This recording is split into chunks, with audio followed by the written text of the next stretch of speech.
যুক্তরাষ্ট্রের নবনির্বাচিত president Donald Trump শপথ নেওয়ার আগেই ফিলিস্তিনের গাজায় হামাসের হাতে আটক জিম্মিদের মুক্তি চান।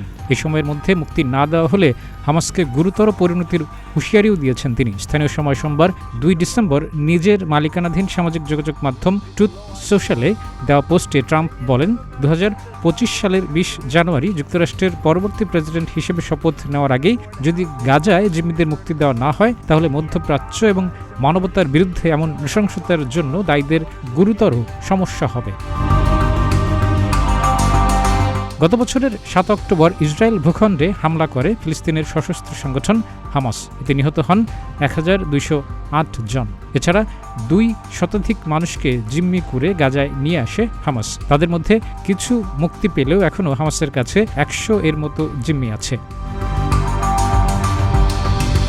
হামাসের হামলার পর থেকেই গাজা উপত্যকায় নৃশংস হামলা শুরু করে ইসরায়েলি বাহিনী। তাদের নির্বিচার হামলায় গাজায় এখন পর্যন্ত নারী শিশুসহ প্রায় ৪৫,০০০ মানুষ নিহত হয়েছেন।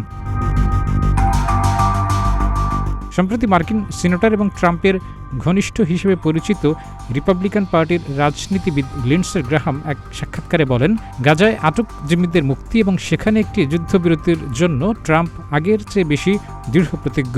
এমনকি তিনি চাইছেন প্রেসিডেন্টের অভিষেক অনুষ্ঠানের আগেই যেন এ ব্যাপারে সুরাহা হয়।